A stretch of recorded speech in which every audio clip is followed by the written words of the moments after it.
Assalamualaikum warahmatullahi wabarakatuh. Jumpa lagi di Pandan Beko Channel. Pada saat ini kita akan melakukan analisa saham bumi. Jadi dari analisa ini nanti kita peroleh ternyata beban perusahaan ini sudah semakin berat. Langsung saja. Oke, di sini ada aset dan liabilitas dari bumi dalam US dollar. Jadi kalau kita lihat aset terbanyaknya adalah aset pertambangan. Jadi aset pertambangannya itu sampai 1,49 miliar US dollar pada saat 30 September 2020. Kemudian untuk liabilitasnya kita lihat ini juga sangat besar sampai 1,4 miliar US dollar. Jadi kalau kita lihat di properti pertambangan, jadi yang paling besar yaitu di Arutmin Indonesia. Ini adalah tambang yang terbesar, terletak di Kalimantan Selatan, South Kalimantan. Oke. Ini biaya perolehan untuk properti pertambangan itu 2 miliar US dollar. Oke, jadi bisnis utama bumi adalah pertambangan. Untuk pinjaman jangka panjangnya seperti sudah dijelaskan di sebelumnya itu 1,4 miliar US dollar. Ini ada rinciannya dalam bentuk notes dan fasilitas GDB. Oke, ekuitasnya kalau kita lihat saldonya defisit. Artinya kenapa bisa sampai saldo ekuitasnya sampai defisit? Karena bumi ini sudah mengalami beberapa kali kerugian-kerugian setiap tahunnya. Sehingga lama-kelamaan modalnya tergerus karena rugi. Oke, kita lihat selanjutnya. Pada perusahaan bumi ini banyak sekali entitas yang special purpose entity atau entitas bertujuan khusus. Jadi kalau kita lihat ada di Singapura. Nah, ini ada juga di Republik Seychelles. Kemudian ada Singapura, Belanda, dan Mauritius. Nah, kalau kita lihat di yang saya merahkan ini Republik Seychelles dan Mauritius, ini adalah negara-negara yang sangat kecil. Kita nggak tahu kenapa domisilinya harus di tempat-tempat terpencil seperti ini.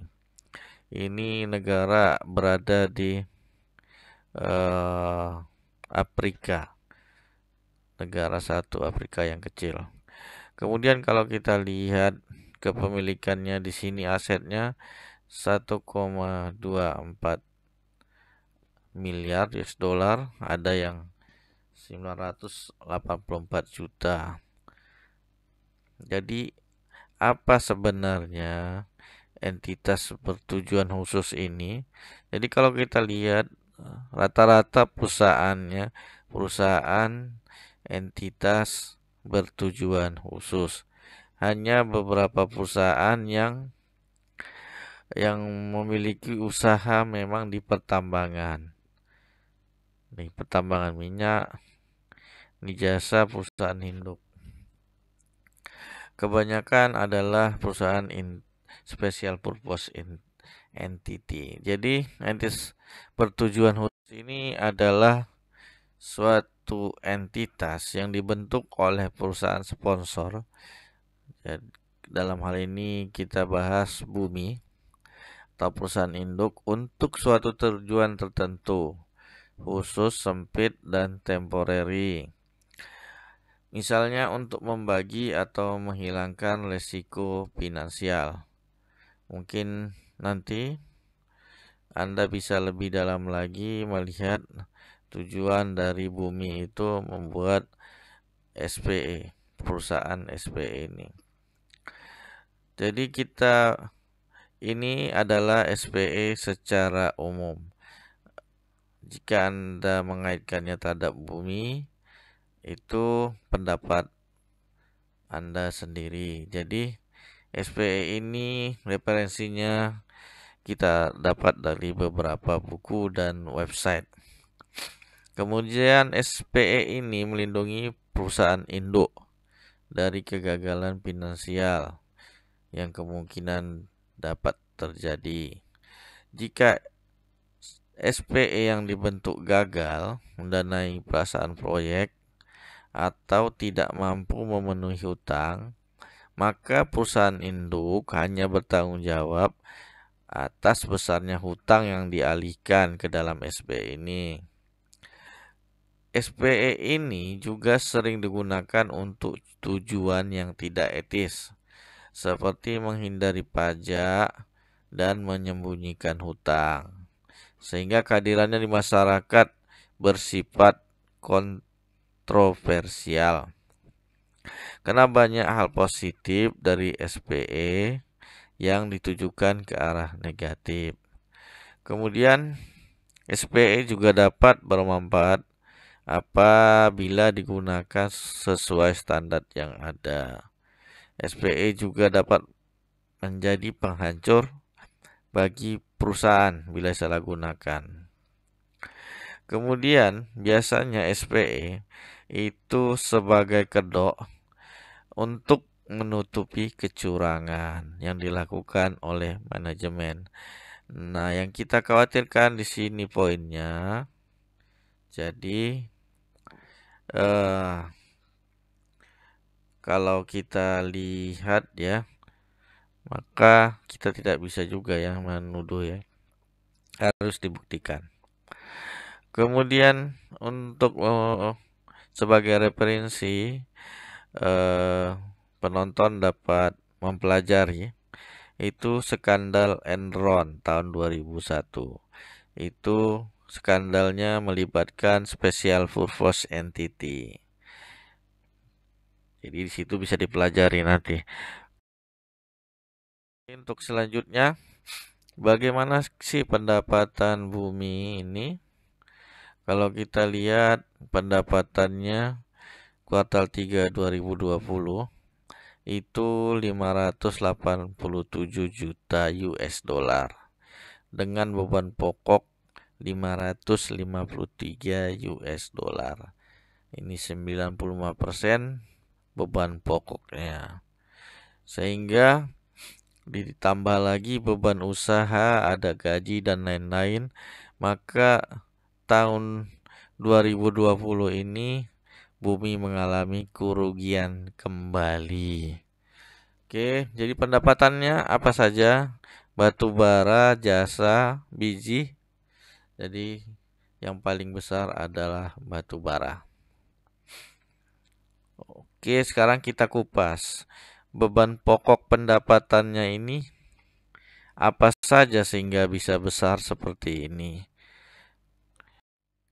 Jadi bebannya itu ada pengupasan dan penambangan. Di sini pengupasan tanah, kemudian ditambang.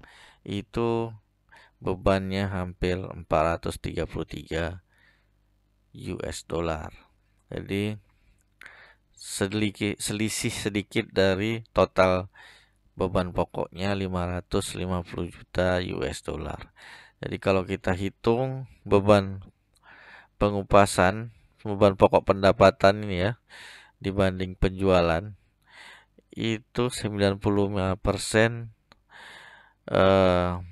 berbeban di beban pokok dengan yang terbesar adalah di biaya pengupasan tanah. Oke, kalau kita lihat lainnya beban usaha. Jadi di sini dalam penjualan itu masih ada beban komisi dan pemasaran. Nah, kalau dilihat dia besar sekali. komisinya sampai 23 juta US dollar. Nah, ini tidak diketahui kepada siapa komisi ini diberikan. Kalau kita lihat dari penjualannya 587 US dollar, komisi 23 juta US dollar itu sudah 4% beban untuk komisi. Sangat besar untuk